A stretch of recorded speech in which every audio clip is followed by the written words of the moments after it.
Donc aujourd'hui je vais vous parler de la tourionneuse. Donc il y a différentes parties dans la tourionneuse. Il y a le moteur avec les arbres pour les deux mèches qui sont juste là. Puis il y a une autre partie qui est mobile où c'est les butées où on va venir positionner sa pièce dessus pour pouvoir machiner. Donc pour la tourionneuse il y a différentes manières de l'utiliser. On peut l'utiliser soit avec depuis le bord d'une pièce avec les petits tétés qu'il y a là, soit en utilisant les traits d'axe où il y a les deux axes de perçage et puis l'axe entre les deux mèches.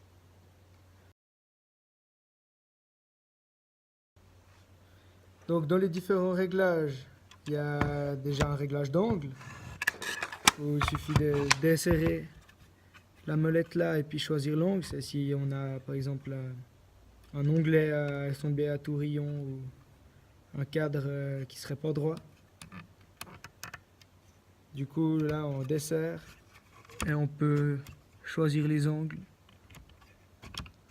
Donc moi ma pièce elle est plate, du coup je choisis 90 degrés. Ensuite il y a aussi une butée pour au niveau de ma pièce elle fait 40 d'épais. Du coup là je vais me mettre aligner mon trait ici à 20, comme ça je serai pile à l'axe.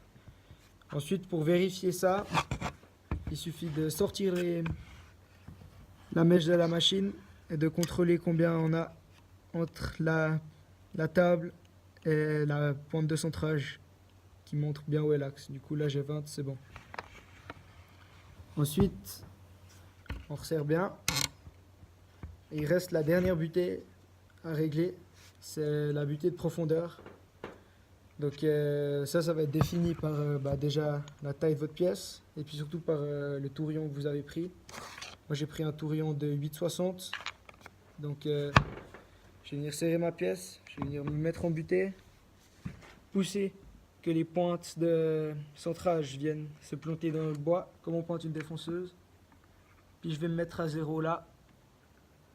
Et ensuite je dois être un peu plus que mes 60 du coup, vu que je dois avoir un peu de place pour que la colle elle puisse y aller, ou que tout à coup je suis pas allé pile au fond, j'ai un petit peu de sur-mesure.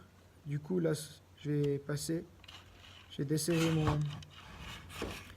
mon réglage, je vais le mettre à 30, c'est la profondeur que je dois avoir. Du coup je vais me mettre à 32, comme ça j'ai un petit jeu au fond. Ensuite là je desserre bien.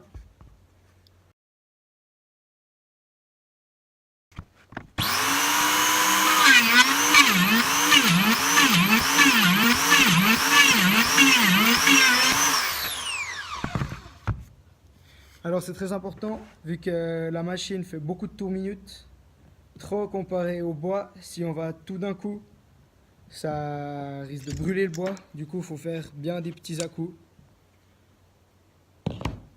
Et puis toujours aussi lorsqu'on machine notre pièce, toujours se mettre, moi je me suis appuyé sur ma pièce de ce côté.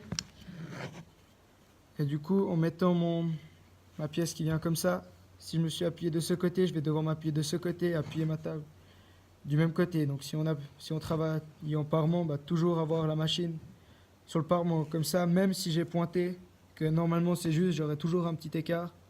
Et en étant sur le même, je serai pile en face.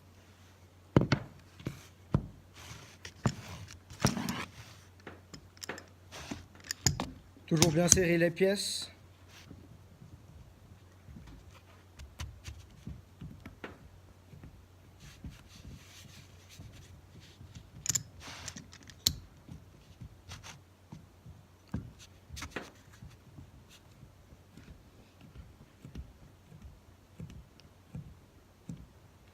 Et là, du coup, je vais devoir me mettre avec l'autre butée.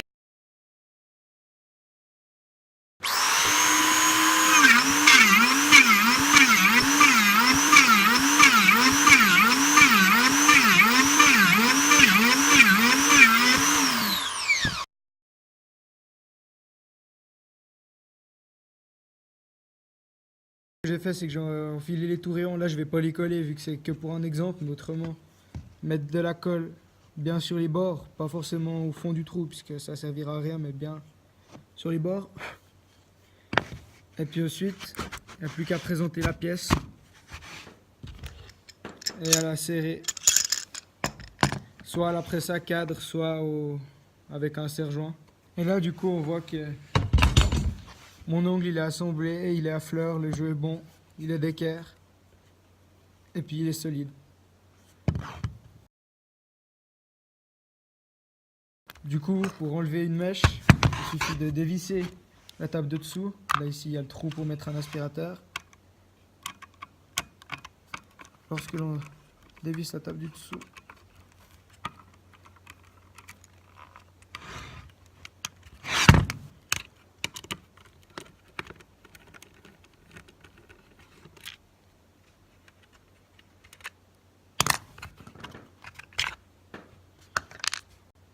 alors une fois qu'on a dévissé là, ici il y a une petite vis en bus juste là qui va nous permettre de desserrer la mèche et puis de pouvoir travailler qu'à une mèche. Si tout à coup on doit faire machinage par exemple pour le tourillon, comme pour le tourillon excentrique où il n'y a pas besoin d'en avoir deux à côté. Ou comme ça, alors on la dessert. Et ensuite on tire la mèche. Ça permet aussi de changer la mèche si elle est foutue. Et puis après, le seul truc qu'il faut faire attention, c'est quand on la remet, de bien venir se planter au fond pour pas être faux avec les deux mèches. Ensuite, bien resserrer.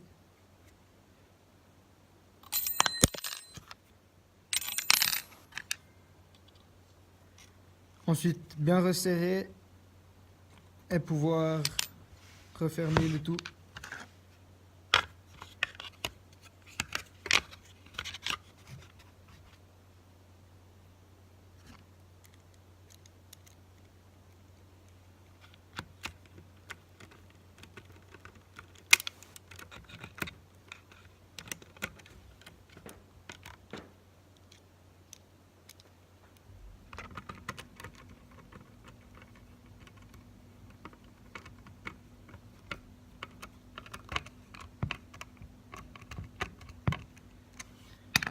Et une fois qu'on a fini, ranger la machine, la souffler un coup pour qu'elle soit propre pour le suivant, et puis ranger son poste de travail.